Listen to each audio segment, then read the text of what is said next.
자, 오늘은 EBS 올림푸스 수2 고등학교 1학년용 14페이지 고난도 4번 같이 한번 풀어보도록 할게. 자, 수빈이와 두현이를 포함한 6명의 학생들이 두 조로 나눠가지고 등산을 한대. 근데 수빈이 조는 A 코스로, 두현이 조는 B 코스로 간대. 각 조에 적어도 2명 이상의 학생이 포함되도록 조를 나누는 경우를 구하래. 자, 일단 수빈이하고 두현이는 일단 무조건 뽑혀야 되는 거지. 그럼 남은 4명을 수빈이 쪽하고 두현이 쪽으로 분배를 해주면 되는데, 문제에서 적어도 2명 이상인 조가 있어야 한다고 했기 때문에 한 조에 최소한 수빈이, 두현이를 제외한 1명은 있어야겠지. 따라서 남은 4명을 우리가 부분 집합을 만든다고 생각하면 우리 2의 4승이 되겠지? 그 2의 4승의 경우 중에는 원소가 전혀 없는 것부터 하나 있는 거, 2개 있는 거, 3개 있는 거, 4개 있는 것까지 있겠지.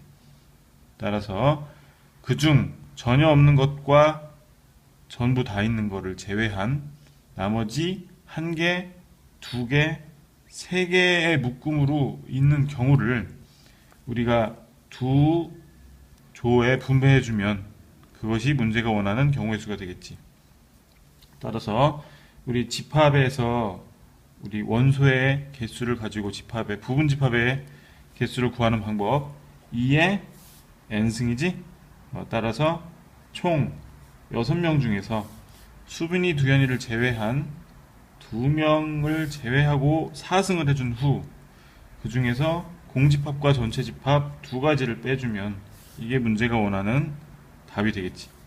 따라서 2의 4승은 16이고 2가지를 빼주니까 14가지가 나온다. 자, 근데 우리가 지금 푼 거는 우리가 집합의 관점에서 문제를 풀어봤어. 우리 1학년 때 집합밖에 안 배우니까. 근데 2학년에 가면 우리 순열과 조합이라는 걸 배우게 되는데 그 중에 조합이라는 걸 가지고 우리가 이 문제를 접근해 볼 수도 있어.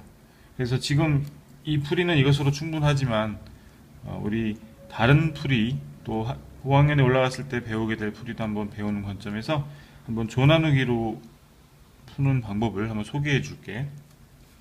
자, 조합의 조 나누기 또는 그룹 나누기.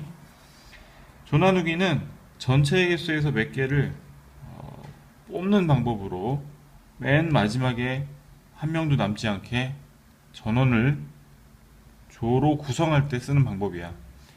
그리고 그것에는 조합이라는 콤비네이션이 사용이 돼.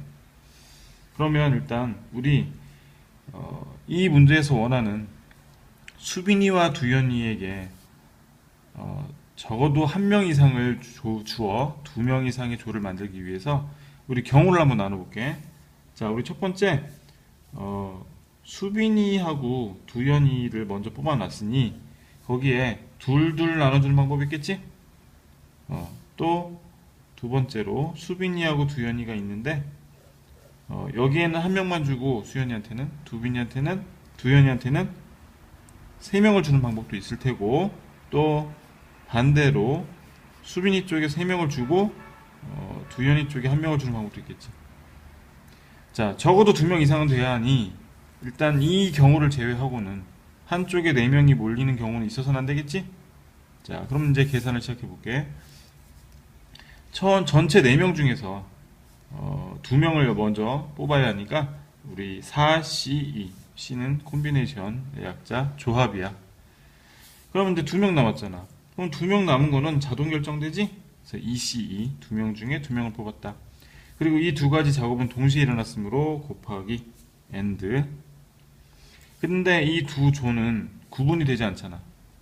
일단 수빈이하고 두현이에게 배치하기 전까지는 일단 동일한 인원수의 2조이기 때문에 이거를 둘이 자리 바꾸는 거는 구분이 되지 않으므로 2팩토리얼로 나눠준다. 근데 결국 수빈이하고 두현이에게 다시 한번 배정을 해야 하므로 결국은 다시 한번 2팩토리얼을 해야 하니 약분돼서 분자만 남지. 따라서 위에 있는 걸 계산하면 4C는 4, 3 나누기 2고 2C는 1이니까 약분해서 6가지가 되겠지?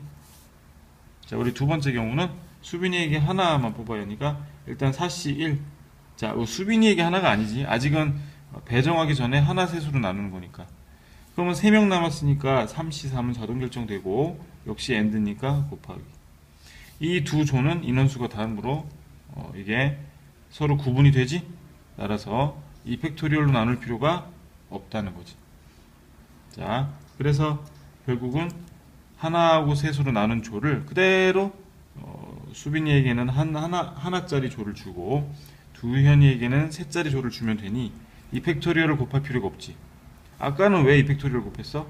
얘네 둘이 구분이 안 되니까 이렇게 바뀔 수도 있는 거 아니야. 하지만 여기는 인원수가 애초부터 고정이 되어 있기 때문에 이 한 가지밖에 없으므로 이 팩토리얼을 곱할 필요가 없다는 거예요. 이거 계산하면 4 곱하기 3이니까 4 곱하기 1이니까 4가지가 되겠지. 세 번째 경우는 인원수만 바뀐 거니까 앞하고 계산이 동일하겠지. 그래서 여기도 4가지. 이 3가지 경우는 동시에라는 일이 아니니까 따라서 6가지하고 4가지하고 4가지를 더해주니 답은 동일한 14가지가 나온다. 그래서 우리가 이거를 실제로 실전에서 풀이할 때는 우리 1학년 과정에서는 집합으로 풀이하는 게 좋겠고 2번은 참고로 얘기했다.